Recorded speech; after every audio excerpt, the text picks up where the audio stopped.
it's great to see when churches rise up and they get involved in this is the church being the church. This is where we see the best of American Christianity come out, when the church is the church. Well, that's exactly right, Pastor Gene. And one of the things we have to remember is the promise in Isaiah 61, where it said, the Spirit of the Lord is upon me, and then it went down to heal the brokenhearted, to comfort those that mourn. And then the part that I like, and I believe this is the promise, it's because what Sean said is so true. The church responds in time of tragedy because God always has a redemptive plan.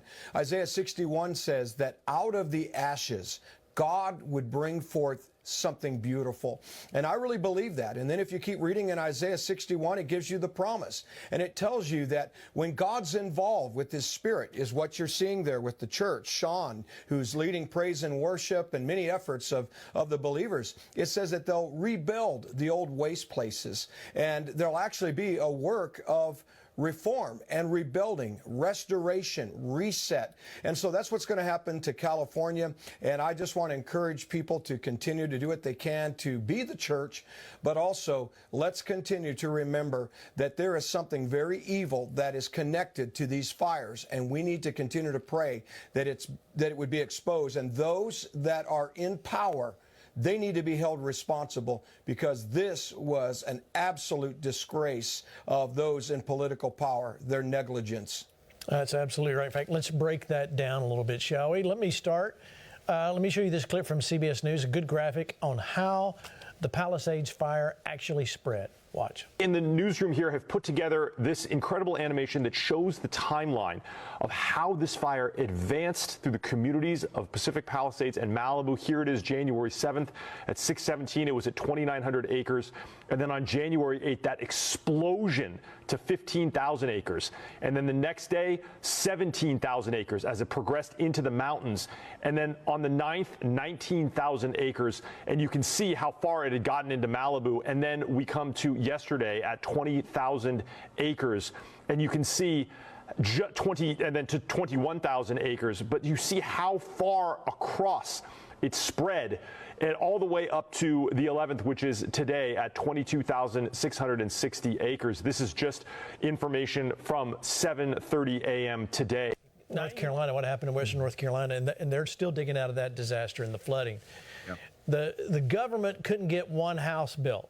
Yet the Amish get together and build 14 houses in 48 hours. Pastor Hank, that's right. This is the idea that we have somehow in the American church have forgotten. We've taken our hands off the wheel, and we have depended on government because we are paying them a lot of money, so surely they can help. Right. It's not working. But you know, but to your point, depending upon government, what did we see for the last 4 years? A socialistic Marxist agenda, where that's what Marxism, socialism wants. They want you to depend upon them, and they control everything. And if that means destroying you, they do it. Because don't forget, these same people out in California, and I am outraged, they were the same ones that promoted DEI. Now you got DIE. People are dead.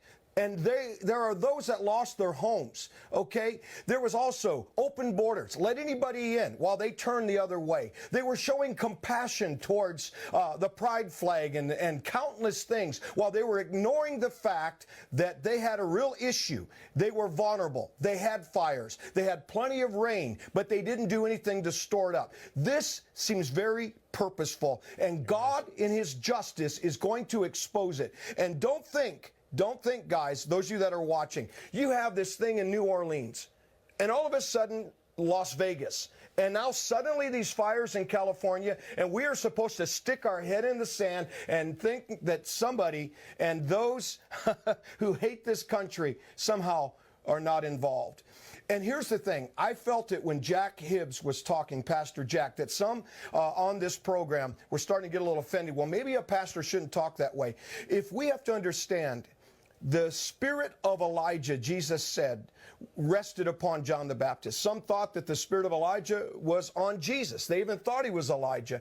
But the promise in Malachi 4 is that the spirit of Elijah would come in the last days, or the earth would be smitten with a curse. And I want to say this because when Elijah showed up And when John the Baptist began to proclaim, guess what he said? He said, look, I'm going to come, and there's going to be one who's going to bring the crooked places, make them straight. They need that in California. The rough places made smooth. But then he goes on and he confronts the people that were guilty. And he said, you brood of vipers, you snakes. And that's what I want to say to the incompetent mayor who is over in Africa, a governor who absolutely had his head in the sand that needs to resign immediately, and the fire chief who was more concerned about her agenda than the people that they represent and fight for. And I'm telling you, if there is ever a time, Proverbs 29, verse 2, when the wicked rule, the people groan and mourn. That's what we're seeing. That's right. But then when the righteous rule, they rejoice. We can't get to January 20 soon enough, but let me say this. We cannot be messing around regarding Trump's cabinet. There are people that have lost everything. Stop the politics. It's time for compassion. The second thing is, I want to see the Congress or whoever is in control to call in the incompetent leaders of California immediately, and they need to be brought forth and investigated. And lastly, I know I'm on a rant, Gene, but I want to say this. I usually don't go this long, but I am, because I feel the justice of God. Listen, the taxpayers are ultimately the ones that are going to have to pay, and they're going to have to somehow rebuild California. That's America. We get it.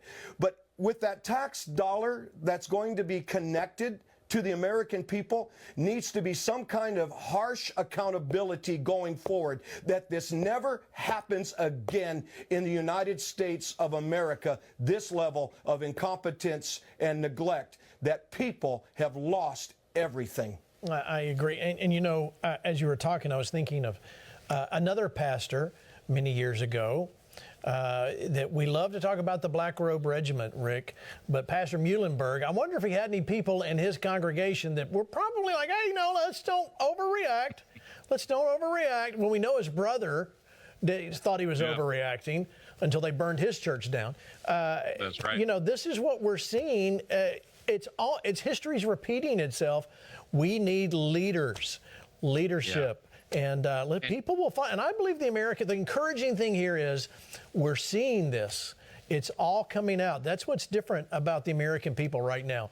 Yes, we're close to this inauguration, but the American people are fed up with what they've been seeing in the marketplace, what they've been seeing in their politics, and they want answers, and they don't want people that have an agenda that are so obvious, like what we're seeing coming out of California.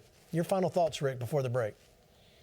Yeah, you know, and Gene, the reason I said that earlier about the church turning its heart back to the city is because we just do a better job in the church in dealing with all of these things. It's always, personal help to the poor or those that have been damaged that does way better than government trying to do it, these nameless, faceless bureaucrats trying to solve the problems of the community. So last thing I would say is just everything that Hank was saying and Luke was saying is right on target for the bigger picture of the proper role of government and the proper role of the church.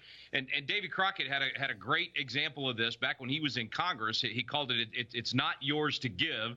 And it was in a fire situation in Georgetown, right outside of D.C., where they passed a bill to take care of these people that had lost their homes and businesses. And when he got back home to Tennessee, a constituent came to him and said, or he actually went to the constituent asking for his vote, and he said, I can't vote for you because you gave money that wasn't yours to give to take care of that situation. I should have been able to give that money direct because the money would be handled better. I would manage. I would hold them responsible better. So just that mindset changed Davy Crockett's mind on the proper role of government when you're dealing with tragedies. And maybe we need to have more of a national conversation on this, because Joe Biden's already saying, we're going to pay for everything. We're going to make sure that the federal government takes care of everything for California.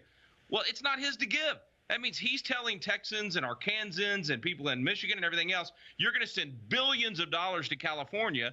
Well, Joe Biden, it's not yours to give. You did that in COVID. You bailed out California, New York, and all their bad policies. So I know I'm going down a rabbit hole here, but that's just a major conversation that needs to happen. Government does not do these things well. The private market, the church, the individual does it so much better. You wanted to celebrate. Yes, and it's Pastor Hank Kunneman. Thank you. Kunneman. Yes, because Cinnamon. Yes. Okay. Listen, I felt very strong that we had a great victory. All right, Rick, knock it off. We had a great victory, and God deserves to be honored and to be thanked, and the people, they deserve a right to gather together and celebrate together and also to honor God together. And I felt like if we didn't do that, then somehow I think it would be a dishonor to the Lord. The other thing is, I feel like there's people that have been through some battle wounds, and we're going to personally minister to them, you and I, on Friday night. And listen, I believe that the Spirit of the Lord is going to come in there, and people are going to be reset for something powerful. And don't forget, part of rebuilding in Nehemiah was also you have to continue to fight. So we're going to do both. We're going to teach people how to keep building, but how to keep fighting. And lastly, you keep mentioning the weather. Gene, the weather's going to be fine. The weather will be perfect. You watch. We're going to have warm weather. Now, maybe, 35 degrees, but that's warm. That's warm for this time of year. It's going to be beautiful. Well, it's going to be terrific. My point in mentioning the weather is that Omaha and Nebraska knows how to handle the snow. Yeah. Unlike Texas, it shuts down, with an inch and a half. Yeah. You guys know how to handle the snow. So no reason to not come be a part. It's perfect. I want to see you there. It's absolutely free. We just love to have you. Go to Next Level, fpnextlevel.com, and just let us know you're coming. Appreciate it. Looking forward to seeing our first meeting of this year. We'll be telling you about more meetings coming up. But I want to see you there in Omaha. All right. Let's talk about Chris Cuomo on News Nations. Now, this is encouraging. This is one of the most encouraging videos you will see. Want to help. This is what's been so great about the Flashpoint Army. I mean, people come up to us and say, we're part of the Army, and yes, we do what you tell us to do. And, that's wonderful, because when we work together, we get things done. This is the way it should be. Pastor Hank, I am excited about what's going to happen in Omaha, and I think that's just the beginning. It really is going to be next level. It is. And let me say this, Gene, when I would go out and meet people at the different Flashpoint events, they would always come up to me and say it was those events plus this program that was carrying them through. And then over Thanksgiving, Christmas, I read, when I say thousands of cards of people that were thanking our ministry, thanking Flashpoint, they would reference this show. They would reference those events. And I'm telling you, I'm so thrilled to keep these events going for Flashpoint. And I'm also thrilled to continue to keep this program going because, even though President Trump gets inaugurated, we still have giants in the land, just like Israel did. And we're going to need people, and they're going to need to know how to handle these next season. And Rick said something that was so powerful. I almost messed his name up, Rick Guerrero or whatever. But anyway, the point is, he said, listen, we have in a year and a half or so, I think, or more than that, the midterms. That's right. We cannot make mistakes of the past. We've got to know how to be equipped going forward. And I think Omaha is really going to set things in motion for what God's been saying. I agree. So we want to see you there. All right. Just how prepared, how much, what? Go ahead, Rick. I mean, it's your show. Go ahead. To Hank's point, it's not, getting Trump elected is not enough. The rot in the culture is still real. So it's kind of like going back to in the book of Nehemiah, the walls were still in disarray even after the king said, go rebuild. So we, the people, our king, have said, go rebuild. We haven't rebuilt yet. All we're doing is crossing over now and going to do the hard work. So Omaha, we're going to be talking about how to do the hard work and getting busy. So sorry to take over the show again. No, you're not. No, you're not sorry. You're right. Yeah. Okay. Sorry, not sorry. How prepared is President-elect Donald Trump? Watch him on Meet the Press. I think Donald Trump is at his absolute strongest right at this moment. You look at the fight that we were expecting in the House of Representatives, his pick, Speaker Mike Johnson, wasn't really a fight. Senate Republicans loving him right now. Most of his nominees are on track. You have corporate America bending the knee to Donald Trump. His legal problems seem to be over. This is peak Donald Trump right now. There was a time, Luke, that this didn't seem to be possible. There was a time in the midst of all those indictments and things just kept going and going negative and negative and negative. Yet here we are. What does that say to you about this administration coming in? Well, I'll just speak from personal experience, Gene. If you remember after January the 6th in 2021, every talking head on television just about had written off President Trump. Right. They said that there was no way he could return and there was no way he could come back. That's where he thrives, when everyone counts him out. That's his best springboard to try to prove everybody wrong. And I was really grateful because I was brought in with the Trump team about 2021, 2022, when he was doing some operations during the midterms, and I was able to work with him in some capacity all the way through the election. And I saw that this started with a core group of maybe 5 or 6 people that stayed around and hung on, and they worked hard, and they called people, and they got them on board, and they started building up grassroots, and they did everything correctly. It was a small group of individuals, a kitchen cabinet, if you will, that just believed that this could come about one more time. You remember back in the Republican primary where we were having a conversation about who should be the nominee, who was going to be leading, whether or not somebody should bow out or not. Well, Donald Trump was able to come back with a full force after everybody in the party, including some Trump supporters, had counted him out and said there's no way he's going to be able to come back. So if he can overcome that, I guarantee you he can overcome the Swamp 2.0 one more time. He also knows just who not to hire and who to hire. The reason the media can't comprehend why he would appoint some of these folks like Pete Hegseth and some of these other people like RFK Jr. is because they're not beholden to people in the swamp. One of the main criticisms I saw is that they weren't inside the Rolodexes of the lobbyists in Washington, D.C., and nobody knew them at all or had any connection to them. And that's who we want, disruptors in Washington. And I'll end with this. I saw one Politico article that was saying that the property values of people who have lived in Washington, D.C. for decades, they're worried about them plummeting. They thought their investment was solid, but it's going to go down just because of the flood of people who are going to get fired in that town and who are going to get pushed out. And I think we need some new blood in that capital. Yeah, I think that's funny. So much is going to happen here. It's already happening, and we're still a week away. We're so persecuted, like, for sure. You know, I mean, like, dude, grow up.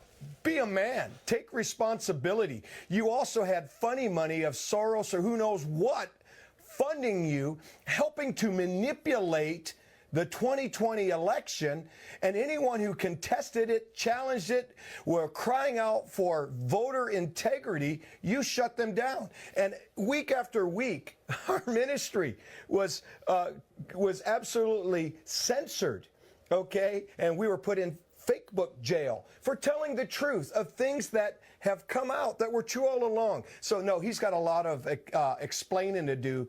Part of it is he's scared because he knows that he was guilty of some kind of cover-up.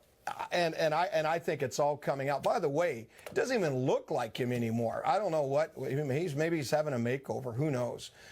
Maybe Trump syndrome does that to you. This is where you miss Mike Lindell when he called him Zuckerbuck. But all right, we're going to go around the room and wrap up here real quick. Rick, I'll let you go first. Don't take a lot of time. There are others here. Yeah, listen, it's rare that you have a politician or a leader of industry that's really willing to trailblaze like an Elon Musk. I think with Zuckerberg, with Chris Cuomo, with the gal from the Young Turks, I hope it's genuine. I hope they're actually coming over to our values. But I think for a lot of them, it really is driven by the bucks. It's driven by what the culture is moving towards. So that's still good news because it's because of the grassroots and because the culture is moving our direction. They're just putting their finger to the wind and going the right way. So we used to say, listen, we don't mind flip-flopping as long as you're flopping our direction, and a lot of these folks are flopping our direction, so let's enjoy the moment. Amen. All right. Luke, I'll let you go next. Go ahead. Wrap it up. Yeah, I remember when Donald Trump was saying that he might throw Mark Zuckerberg into prison for all the things that he did back in the 2016-2020 election, allegedly. And so I think this is his moment of trying to come and meet President Trump at Mar-a-Lago and say, you know what, maybe I'm a changed man. And I also remember when after the 2021 January 6th, I remember when Meta put out a statement and said that we would consider allowing President Trump to come back on after we constructed custom guidelines for him to make sure that it's within the parameters of what we would allow. And those were arbitrary. They were completely subjective for Donald Trump. That meant that they could have at the last minute, if it was a tight race, if it was close, or they just decided to at the last moment, disallow him from running advertisements on Instagram and on Facebook, which are key platforms. You saw the younger vote turnout because of TikTok and Instagram and all this stuff. They could have completely defanged that if they wanted to with that arbitrary guideline. So I think that now he's come back and seen that this is an opportunity for him to try to get in good with President Trump, because look, President Trump's a very forgiving man, and I hope that we all watch and make sure that they actually do keep their promises on this one. Yeah, I agree. We need to see that. So let them apologize. And yes, there will be people that are doing that to ride the wave. So Pastor Hank, you got a minute to wrap up here. Go ahead. Well, I think what we're seeing right now is we're seeing what's being played out. It's God's turn now. What does that mean? God's been saying, let me get involved. And when I do, I'll do something that's part of your benefits. Psalm 103, verse 6. When we are oppressed, he brings righteousness and justice. America's being saved, and the God of justice is coming forth. And we're going to see great resets and divine reversals, and America shall be made great again. Yeah, Jason said in my ear, a lot of flop flip. Remember that? And the dominoes are falling. We've got the feathers are falling. Listen, ladies and gentlemen, we have seen a miracle happen right here in America, and we're going to continue.